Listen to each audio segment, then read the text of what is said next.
Olá, queridos irmãos e irmãs, louvado seja o nosso Senhor Jesus Cristo, para sempre seja louvado. Neste domingo, dia 14 de junho, nós estamos celebrando o 11º domingo do tempo comum. E a liturgia da nossa igreja nos propõe neste domingo a leitura do Evangelho de São Mateus, capítulo 9, versículos de 36 a 38, depois o capítulo 10, versículos de 1 a 8. Naquele tempo, vendo Jesus as multidões, compadeceu-se delas, porque estavam cansadas e abatidas como ovelhas que não têm pastor.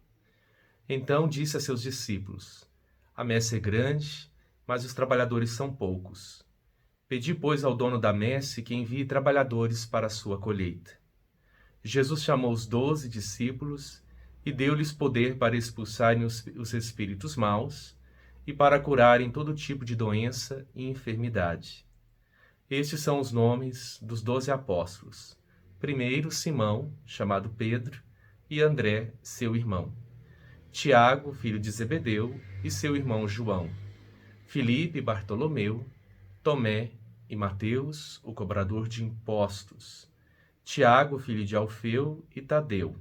Simão o Zelota e Judas Iscariotes, que foi o traidor de Jesus. Jesus enviou estes 12 com as seguintes recomendações: Não deveis ir aonde moram os pagãos, nem entrar nas cidades dos samaritanos. E diante das ovelhas perdidas da casa de Israel. Em vosso caminho anunciai: o reino dos céus está próximo. Curai os doentes, ressuscitai os mortos, purificai os leprosos, expulsai os demônios. De graça recebestes, de graça deveis dar. Depois do percurso quaresmal e pascal, retomamos o tempo litúrgico conhecido como tempo comum, que é o maior tempo da nossa igreja. Este ano é o ano A do nosso tempo litúrgico e seguimos a leitura do Evangelho de São Mateus nos domingos. Trata-se de uma longa caminhada contemplativa, deixando-nos inspirar pelo modo de ser e de agir de Jesus.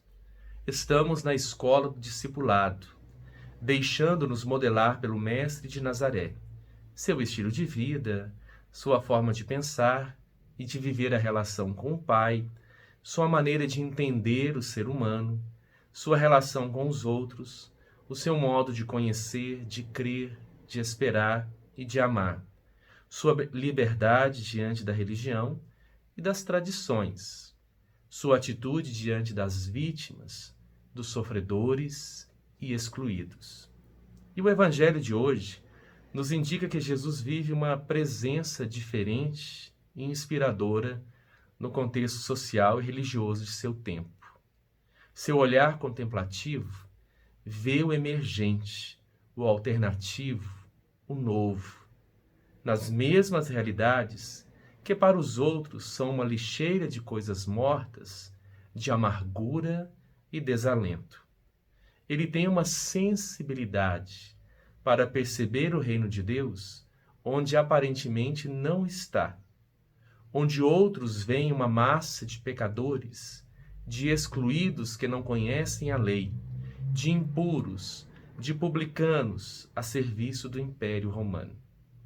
A partir do olhar misericordioso do Pai, Jesus também contempla a vida e vislumbra aquilo que o olhar superficial e acostumado à linguagem religiosa do templo, da sinagoga, não é capaz de descobrir. Ao deixar-se impactar pela massa sobrante, cansada e abatida, Jesus sente o despertar de suas entranhas compassivas. Esse é o sentido verdadeiro da compaixão.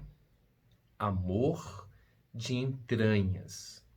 Elas são o lugar onde são localizadas as nossas emoções mais íntimas e mais intensas.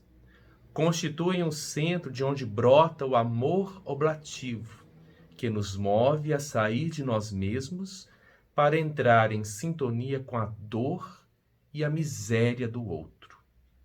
Jesus, presença visível da compaixão do Pai, Sofre ao ver a distância que havia entre o sofrimento dos enfermos, excluídos, desnutridos e estigmatizados pela sociedade, e a vida que o mesmo Pai queria para todos. Jesus então põe em marcha um movimento compassivo, constituído de discípulos e discípulas que se deixaram seduzir por ele para prolongar na vida o mesmo compromisso compassivo do Mestre. Aqui não se trata de adesão a um mero programa ou uma doutrina, mas do convite a um seguimento. Vem comigo, no calor e intimidade de uma relação pessoal que é dirigida a cada um em particular. Para isso, requer-se uma resposta sem reservas, com a marca da compaixão. Sem compaixão, todo o seguimento de Jesus torna-se vazio, burocrático, rotineiro, normativo. A compaixão é princípio de humanidade e expressão da identidade do ser humano. Na sua essência, a pessoa pode ser definida como ser compassivo. Sem compaixão, não há humanidade, pois predominam a violência, a dureza de coração, a indiferença, o fechamento fanático da mente e da inteligência. Enquanto compassivo, o ser humano se sente solidário, terno, próximo, tanto diante da situação dos outros seres humanos, vítimas da exclusão e violência, como diante da natureza ferida. Sem compaixão, não há respeito pela vida dos outros, mas há guerra de todos contra todos. A compaixão não é passiva, mas sim altamente ativa. É a capacidade de compartilhar a própria paixão com a paixão do outro. Trata-se de sair de si mesmo e de seu próprio círculo e entrar no universo do outro enquanto outro, para sofrer com ele, para cuidar dele, para alegrar-se com ele e caminhar junto a ele, e para construir uma vida em comunhão e solidariedade. Quem já foi tocado por um olhar de uma pessoa pobre ou sofredora e deixou que este olhar penetrasse no fundo do seu coração, sabe que não sai ileso desta experiência. Algo mudou dentro de si. É uma experiência que o modifica profundamente, tanto que muitos interpretam como uma experiência de Deus. Uma experiência de ter conhecido no rosto do pobre o rosto do Cristo. As comunidades cristãs, ao longo de sua história, se moveram entre duas atitudes: a insensibilidade diante do sofrimento humano e a compaixão para com as vítimas. Hoje, só terá credibilidade o cristianismo se, como bom samaritano, deixa-se afetar pela situação do outro e realiza gestos compassivos. Por isso, as notas tradicionais aplicadas à Igreja, una, santa, católica, apostólica. Os tradicionalistas acrescentam uma quinta, romana, que não faz parte do credo. Poderíamos acrescentar outras duas, samaritana e compassiva. Não é evangélica uma igreja só preocupada com ritos, leis, doutrinas, sacrifícios, adorações, desprovida de compaixão. É na vivência compassiva que a igreja mais se identifica com aquele que é o centro mesmo dela, o Jesus compassivo. Afinal, nós somos seguidores de uma pessoa compassiva e não simples adeptos de uma religião ou de uma determinada doutrina. A compaixão deve configurar tudo o que constitui nossa vida, nossa maneira de olhar as pessoas e de ver o mundo, nossa maneira de nos relacionar e de estar na sociedade, nossa maneira de entender e de viver a fé cristã.